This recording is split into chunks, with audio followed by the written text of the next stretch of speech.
let's move into our final topic here, which has to do with sound.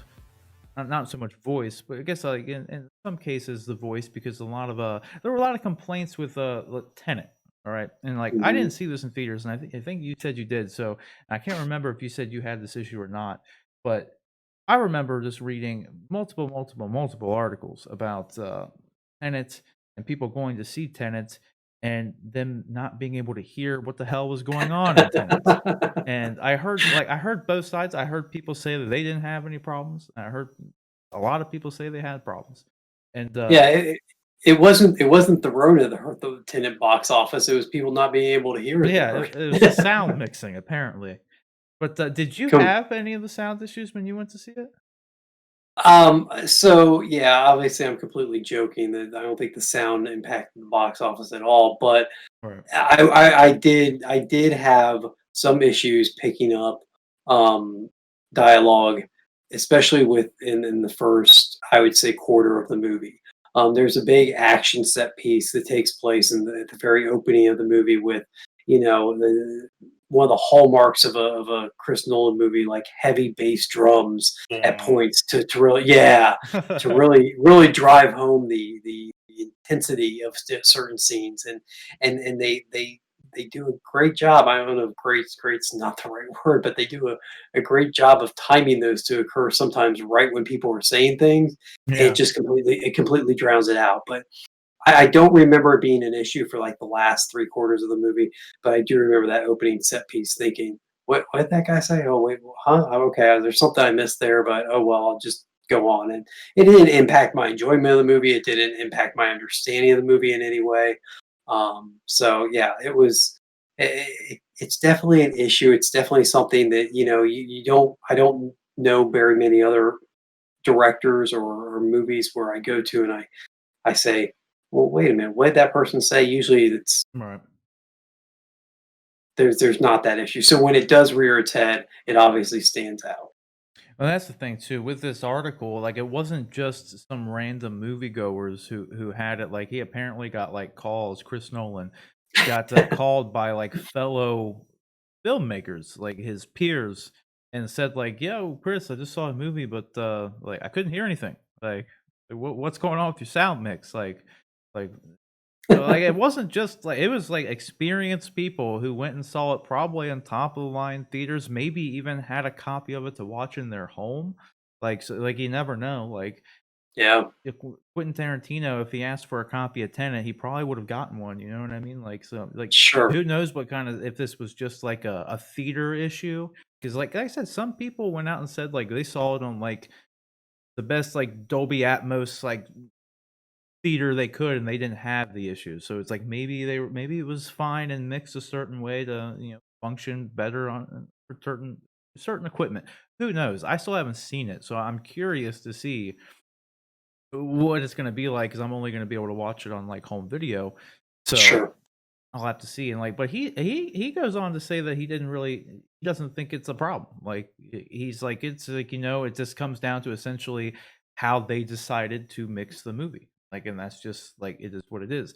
And like, what do you think with like, do you think it's like kind of like a I don't know, like a negative way to look at it in a way? Do you think like he should be like not that he should be pandering like to like change because like a lot of people will be like they cringe at the thought of studio interference and don't interfere with Sure. the art like the artists and let them do their thing. And like Chris Nolan likes like even with these like movies that deal with a lot of like science fiction related things, they're always grounded, very grounded, hyper real movies. Tries to bring the element. And I can see like I think one example I heard was like and it might be in the scene that you're talking about, that they're like if it's like a big action scene, like maybe he's not wanting you to be able to hear it, like the dialogue. Like maybe that's what he's going for, but at the Yeah. same time, I don't know. The What do you? immer the immersion quality of it, Yeah, that really immerse you in that. Like if you were there, that you wouldn't be able to hear the dialogue. So this is giving exactly. you, yeah, So I don't know if like that is primary because he doesn't say that's what like it was, but he kind of like his description of it was kind of that. Like this just it comes down to like how they decided to do the sound mixing, and that's just is what it is. So, like, maybe if that's what he's going for, which we know just from watching the movie, that that's the best way I could explain it, is that, like, Uh, he doesn't want you to hear, which is yeah, kind of, like, dumb in a lot of ways so too. So, I don't know. obviously, this headline is a little clickbaity with its whole. It's not clickbaity. I mean, but I don't think that's a direct quote that he doesn't think it's a big Yeah, deal. yeah, it's You not. can't. It's maybe a little embellished to get you to click on it and read the Mhm. article. But he also, I mean, it is very clear he doesn't think it's as big a deal as maybe the general public has made it out to be, or it's become in movie circles. I will say this though, as someone who worked in print medium for a little while and was involved with proofreading, there's a rule that I think maybe Chris Nolan, and who am I to tell Chris Nolan what should be going on? But I know, right? um, so by no means take this as me thinking that I know better than Chris Nolan, but there's a rule that you don't proofread your own work, and that's because you know what's supposed to be on the page. So if That you're reading it, your brain automatically fills in or adjusts those errors and things because you know what's supposed to be there.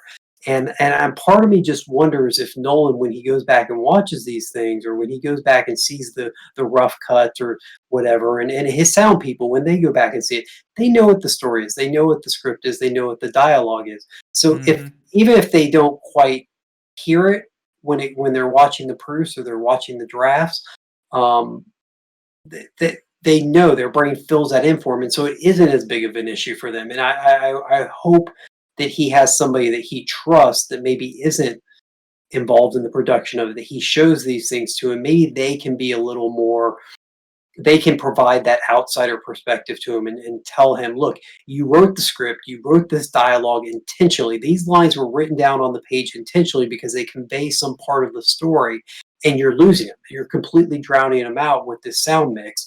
And so, maybe look at the value of these of what you've written compared to the value of the impact of having the sound be that loud or drown out the dialogue that much. So Right. that's my only take on the whole thing. Again, who am I to try and like tell Chris Nolan do something different? And that's not at all what I'm doing. I'm just saying like maybe that's something that hasn't been considered, or a perspective that could offer could offer a different perspective on this situation. No, I totally agree. Like, I couldn't have said better myself. Like, that's my mindset with it, is like they all know what's being said. They all know, like, Nolan has, like you said, a specific sound in all his movies. Like, they know what they're Hmm. going for with that. They know the script. When they're going through all this stuff in post, like it's all fine to them, I'm sure. Like, it doesn't, Hmm. they know what's going on. And like you don't know until you're the completely impartial person who's never seen it. That's like that's who would know.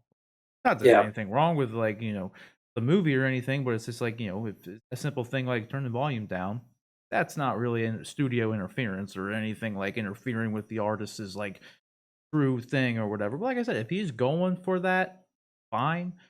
But it is kind of like you said, if you're writing, script and dialogue and you want people to be able to hear it.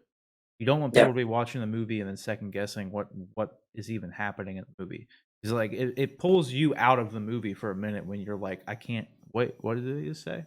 Like, sure. and then you got to like try to figure it out. It's just it is. I could see both sides of it being like I don't really think there's a right or wrong, but I feel like there's a very happy medium of just turn the volume down a little bit in some spots or turn the dialogue up. Turn that up. Like just fix that part and you'll be good. Just a bit, just a Yeah. little bit, not much. We're asking you to Yeah. lose the heavy base at all. We're just Yeah. saying, give us a fighting chance. Yeah, yeah, that's all. Like, I haven't seen it yet, like I said, so I don't know, maybe I'll watch it at home and be like, "Ah, it was fine." Like, who kno but Yeah. granted, I always have subtitles on, so I never have that problem, but you don't have that luxury in the theaters. So to Yeah. just be like, "Hey, guys, can you turn the subtitle?" You don't have that. 'Cause I just like to have it specifically for those reasons, and, like, Christopher Nolan is actually one of the main reasons I started turning subtitles on by default, like, no joke, because Mhm. ever since Batman Begins, he's had that problem. Like, there Yeah. has been issues where the sound is just so overwhelming that, like, you just lose stuff, and it's not just Chris. There's plenty of other things where I'm, like, watching something, I wanna make sure I can know what people are saying. Like, so Sure. I just turn the subtitles on. So, but that was it. That's pretty much all I had on. You got anything else you want to add to that at all? I think No, you expelled it brilliantly, though. That's exactly what I was thinking. thanks. Yeah, I Um, do what I can. go like everybody gets a win. Everybody gets a win.